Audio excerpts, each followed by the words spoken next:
It's my distinct pleasure to now announce Brianne Hughes, a first-time speaker at OddSalon, who's going to be giving us a subject that's actually directly in her field of study, which is to say linguistics, and is going to tell us about how we talk about mischief makers. Yes. Thank you, sir. Everybody? All right. Hello. Yeah, I'm Brianne, and I'm here to talk about cutthroat compounds. They're this marvelously strange class of words that have been in English for the last 1,000 years, but have just been basically written off as a footnote in textbooks. But they're fun, so let's talk about them. But who am I to talk about these? My name is Brianne, and I'm a linguist, specifically a historical linguist. Linguists we don't police language use. We're not here to learn a bunch of languages. Linguists study and describe language. I have a master's in linguistics I got in 2012. When I was in grad school, I started reading about compounding and morphology and compound structure and cutthroat compounds, and it's all I was thinking about. I got really immersed in the topic. I thought to myself, Brianne, you're really going down the compounding rabbit hole. And I was like, rabbit hole, another compound! This is going, and it's like, it's too much. But before you can join me down in this compounding rabbit hole, we need to start with the basics. Compounds seem simple, but they're not. So what is a compound? A compound is two words put together to express one idea. So fire truck, strong man, ice cold, kickstart, shitstorm, fuck buddy. You know compounds, you make them all the time, but they're not as simple as they seem. The way that the two words in a compound relate to each other is intuitive. So intuitive, it's hard to realize there are actually very few clues that tell you how the words relate. For example, the compound on the next slide, eggplant. There's no formula. There really is no formula to tell you how the words in a compound relate. Even when the compounds have the same part of speech, it's hard to tell. So these are some boat compounds. There we go. Okay, cool. So even in rowboat and tugboat, they're both a verb and a noun, but a rowboat is a boat you row, and a tugboat isn't a boat you tug, it tugs other boats. A steamboat is powered by steam, but a gravy boat isn't powered by gravy. So you have to sort of rely on the few things you do have. The main thing is headedness. So in English, the rightmost part of a compound is the head of the compound, and it tells you sort of generally what's going on. It means if you flip the components around, you get a totally new compound. So firehouse, type of house, house fire, type of a fire. If you put an adjective in the rightmost place, the whole thing is now an adjective. So a red brick is a brick, but brick red describes a quality of redness. Just for your information, languages can either be left-headed or right-headed. So like English and Korean and Germanic languages are right-headed, and Romance languages, notably, are left-headed. This means that if it's left-headed in a descriptive phrase like the tired panda, which is what this says, the head will go on either the left or the right, depending on the structure of the language. So English is a Germanic language, but with a lot of Romance vocabulary, and this sort of pull from both sides is kind of what allows cutthroats to fit into English. So that's headedness, but these four compounds, three of them describe a wolf, but one of them does not describe a wolf, and that's because one of them is a headless compound. More specifically, that headless compound is a cutthroat. So in the top right, a werewolf is not a wolf, it's a man wearing a wolf. So let's get into cutthroats. So a cutthroat compound is a word that names by describing the essential action of a person or thing. It's always a verb plus a noun, and it sort of distills the essence of a person or tool into just the one action it does. Cutthroat is a person who cuts throats. It's not a throat. A pick tooth is a tool that picks teeth. It's not a tooth. It's another word for toothpick. So where do we get these? They're really weird. Cutthroats really get going with the Norman invasion. And from the Norman invasion until about the mid-1300s, in England, the laws are in French, the royalty speaks French. In 1399, Henry IV is the first English-speaking king of England. But by that time, French language has already influenced English in a lot of ways, including giving us this compound pattern. So we have cutthroats from French, like wardrobe is a thing that guards your clothes. We also have amuse-bouche is a thing that amuses your mouth, or a passport lets you pass through ports. Besides people and tools, we also get plants and animals, perhaps mythological, cryptozoic animals. So chupacabra, it means suck goat. So chupar is to suck, like the lollipop chupa chup means to suck. So cutthroats are all over Romance languages. They neutrally describe jobs and instruments and people. But in English, we mostly just use them to insult people. When I wrote my master's thesis, I had about 500 cutthroats. Now I have about 1,140. 600 of those, half of those, are personal insults. So I'm gonna just give you a little tour of the kinds of unsavory people that these describe. Starting with a common thing is surnames, or specifically medieval bynames, like Mr. Fuckbeggar. So this is actually the oldest verified instance of the word fuck that we have in English. But this actually refers back to the old meaning of fuck, the basic meaning, which is to hit or strike. So these medieval bynames, they're very strange. They weren't inherited. It was just sort of how you would know someone. So it could be where they lived or their job, or in this case, just like a notable personal characteristic. This guy was habitually known to hit beggars.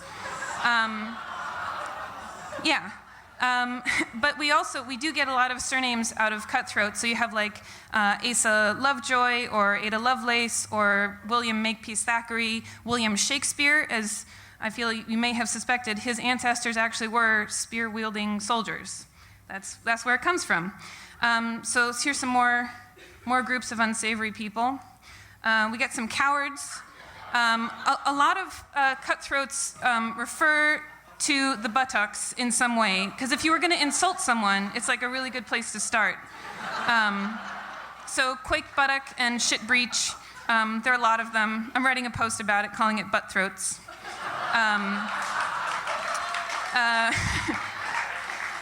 We also have here troublemakers, people who ruin parties and start fights. You've probably heard spoil sport and killjoy. Those are also cutthroats.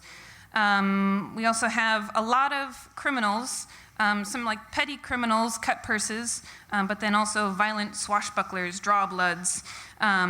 So many criminals, you guys. Some weird crime, though, because, as I said, this goes after the last 1,000 years. So you get a weird crime like someone owes a strip bush. It's not someone who works at a wax bar. It's someone who steals clothes that are drying outside, which is just, you just steal someone's clothes. It's pretty straightforward. But this does transition us from criminals to, very specifically, sex offenders. So then, these again are these medieval surnames. I know, you guys. It was just me by myself when I found these. But they're real. These are real things. The first one was in the Doomsday Book. So these were not, so they're super weird. They're not necessarily chosen by the people who bear them. And then the second thing I have to say here is that slang in general, cutthroats are slang words, and slang is from the male perspective. So a smell smock is defined as a great lover of women, a great wencher. But because slang is from the male perspective, that's why you have, women with a sex history are sluts and men are studs. It's because it's all coming from that. There are a few cutthroats that describe women, but it's mostly prostitutes or others that are calling women ugly or fat. But yeah, there are a surprising number of really terrifying sex offender sort of nicknames and last names. Anyway, moving on. We're in a bar. These are all drunks, people who empty containers with great speed and vigor. Rinse picker, there are so many drunks in here and also in Cutthroats. And then also, in addition to having Gulch Cup and Swolflagon, we get names for bad or strong alcohol. So you've probably seen Rot Gut as being bad beer. Kill Devil is rum. Strike Fire is gin. Kill Priest is port wine. Tanglefoot is moonshine. And Ring Jaw is a bitter cider. But yeah, just sort of notable alcohol gets named in these as well.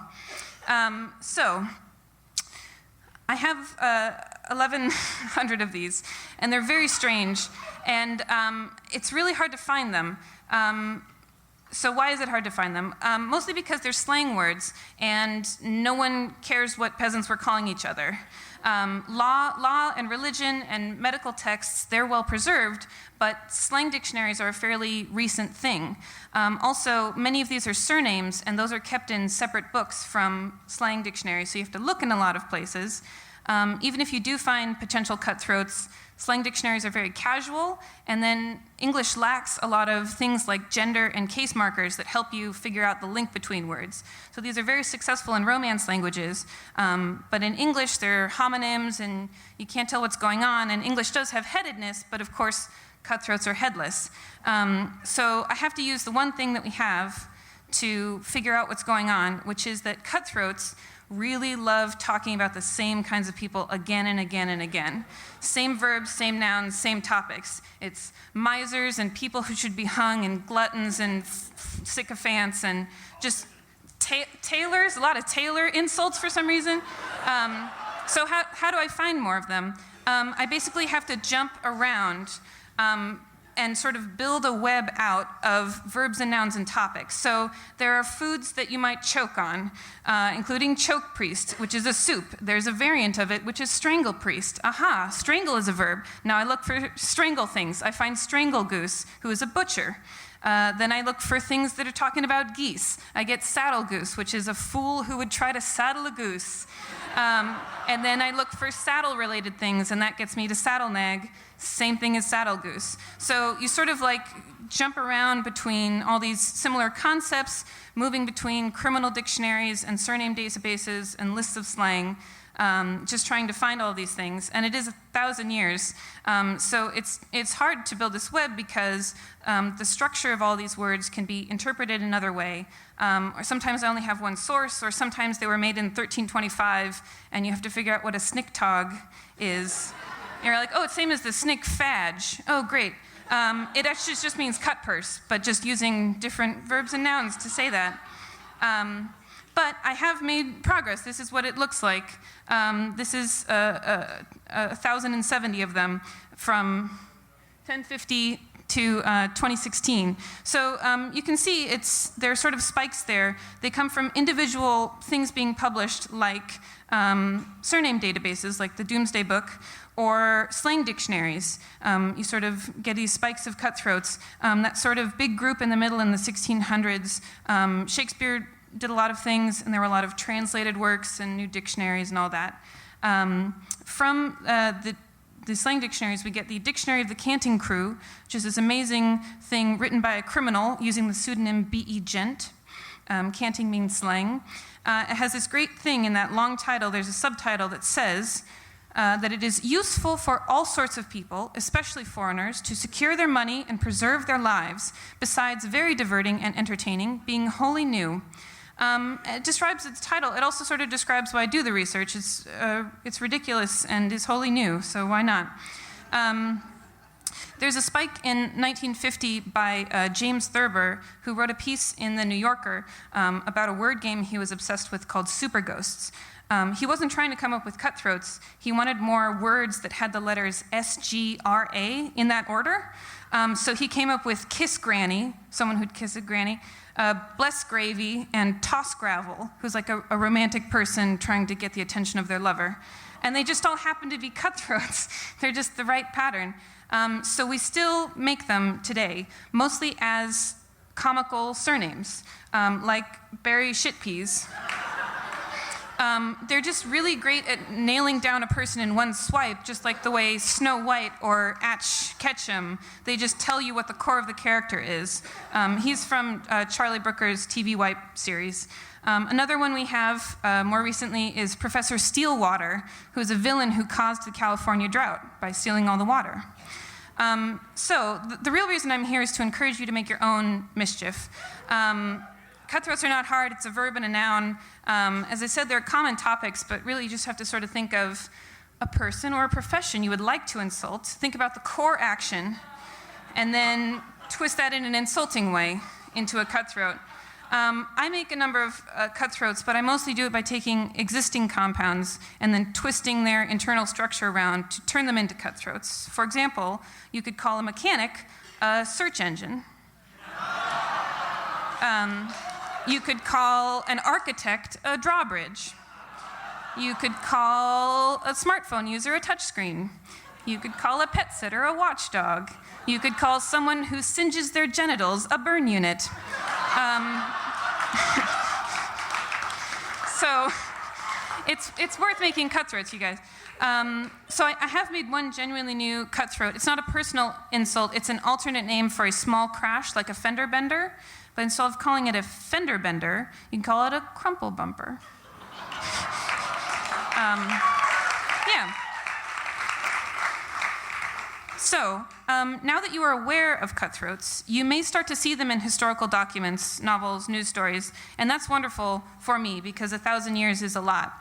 But the reason you'll see them is because of baader-meinhof phenomenon, which makes you start to come across something a lot right after you hear about it. It always reminds me of Sex and the City. Berger finds playing cards, and then he tells Carrie about it, and then suddenly she starts seeing playing cards everywhere. So these are your new playing cards, these cutthroat insults. So if you do find a cutthroat, you can check it against the database I have up on encyclopediabriannica.com. That's my site. Or you can just let me know about it on Twitter. Every new cutthroat just tickles me. I found about 10 this week doing this talk. I was doing the talk. I was working on the talk. I was just finding more of them. But I can't look at 1,000 years of English. So please let me know, because they're fun, and I think we should try to catch them all. So I raise a glass to you. May you take advantage of your ability to create mischief with words, and may you enjoy the company of the linguistic troublemakers you choose to surround yourself with. Thank you.